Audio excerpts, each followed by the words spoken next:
फिर गांव आई बहू। हाय रे, वो कल मुही फिर आने वाली है। मैं तो नहीं चाहती कि वो यहाँ आए। अरे तुम्हारे इकलौते बेटे की बीवी है, बहू है तुम्हारी, कोई बेगाना नहीं कि तुम नहीं चाहती कि वो घर ना आए। अरे उसका घर है ये। हाँ है तो, लेकिन याद है ना पिछली बार एक ही दिन के लिए आई थी, गांव की शक्ल ही बदल कर चली गई। इस बार न जाने क्या क्या करेगी। कलावती अपनी बहू रमा के गांव आने से परेशान थी। अरे शहर की लड़की है, गांव आकर क्या कमाल करती है देखिए।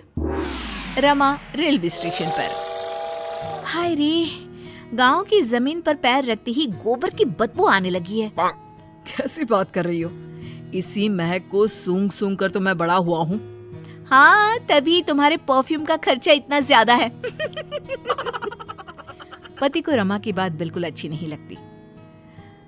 अब कोई आया है क्या रिसीव करने? कोई क्यों आएगा, मेरा गांव है, गली गली की पहचान है मुझे। चलो आगे से टांगा कर लेते हैं। No no no no, last time मेरी कमर लचक गई थी, मैं तो पैदल ही ठीक हूँ। भाई मैं तो टांगे पर ही जाऊंगा, वैसे भी शहर में टांगा कहाँ मिलता है।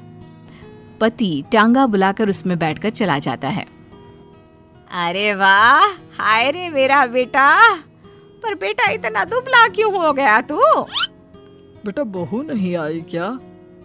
अच्छा ही तो है ना नहीं आई, आती तो बस अपनी शेखी झाड़ती रहती शहर की सारी। मुझसे नहीं होता, अभी आती तो कहती। बस तभी बहू की आवाज जोर से आती है। हाय रे, मेरे पैरों में मज्जी लग गई है।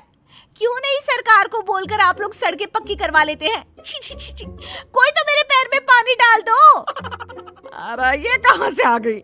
मैंने तो सोचा था मेरा बेटा अकेला आया है। लेकिन जैसे ही सास की नजर बहू पर पड़ती है तो वो उसके कपड़े देखकर जोर से चिल्लाती है। अरे ये क्या पहन कर आ गई यहाँ?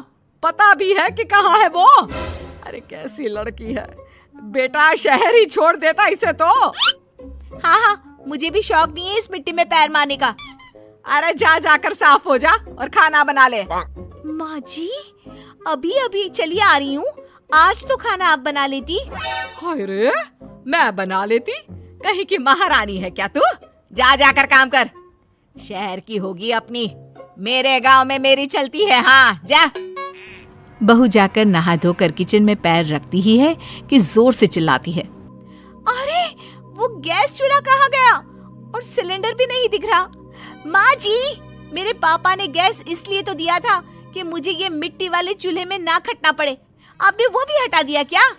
हाँ, क्योंकि गैस का रेट पता है क्या चल रहा है, लकड़ी फ्री की होती है। अरे जा जाकर चूल्हा सुलगाकर खाना बना जल्दी से। अरे जाना, माँ की मदद कर दे आज के लिए।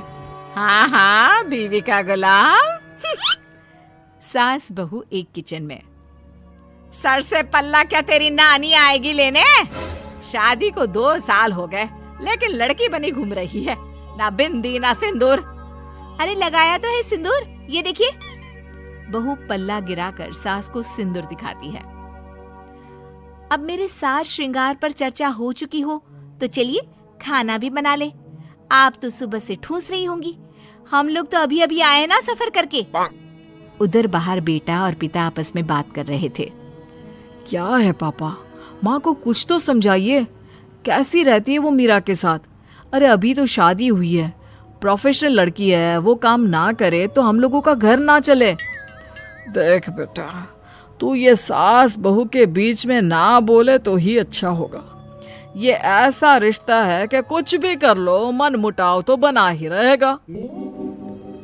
वो तो है पापा, लेकिन चलिए देखते हैं। शाम को मीरा स्कर्ट पहन कर आती है। हे सासू माँ, मैं जरा बाहर जा रही हूँ। पास में वो जो मौसी रहती है ना, जो शहर से आई थी अपने पति के इलाज के लिए, उन्होंने घर बुलाया है। कौन, वो विमला मौसी? अरे ना ना, उनके घर ना जाना, उनके घर मौसाजी नहीं रहे हैं, 2 हफ्ते पहले ही देहांत हो गया उनका। ऊपर से तू ये फराक पहन कर चली जाएगी। अरे ना बाबा ना। ओहो, फिर तो जाना ही चाहिए, आप भी चलिए ना।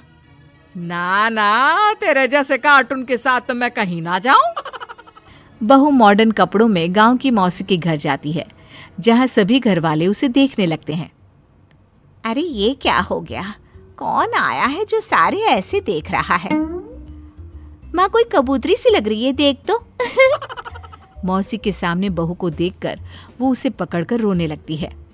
हाय रे बहू, क्या बताए, तेरे मौसा जी नहीं रहे। शहर में तेरे घर पर रहकर मैंने उनका इलाज करवाया, लेकिन मैं बचा नहीं पाई उनको।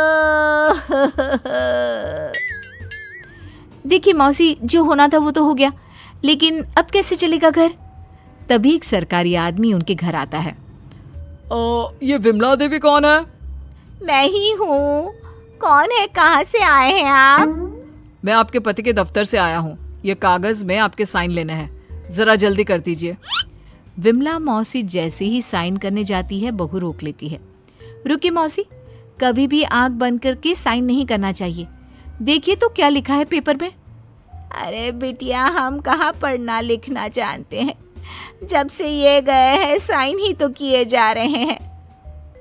लाइए, मैं पढ़कर देखती हूँ कि क्या है। देखिए मैडम, ये इन लोगों के घर का मामला है। आप ना ही बोले तो ठीक है, इसमें कोई गलत बात थोड़ी ना लिखी है। अरे हम चोर नहीं, सरकारी लोग हैं।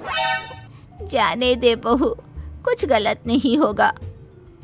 अरे पर पेपर पढ़ने में कितना वक्त लगता है, और अगर कुछ गलत नहीं है तो आपको परेशानी क्या है?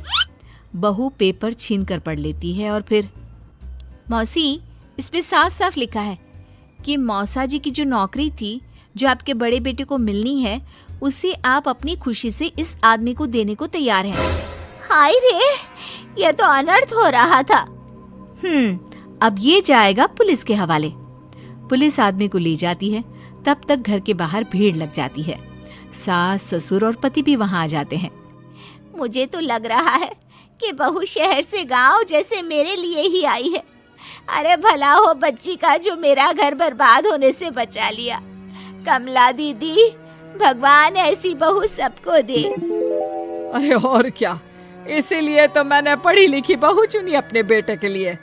चूल्हा चौका तो सभी कर लेते हैं, लेकिन उसके साथ ही लड़की का पढ़ा लिखा होना बहुत जरूरी है। चल बहू, घर चलते हैं, रात के खाने की तैयारी भी तो करनी है ना।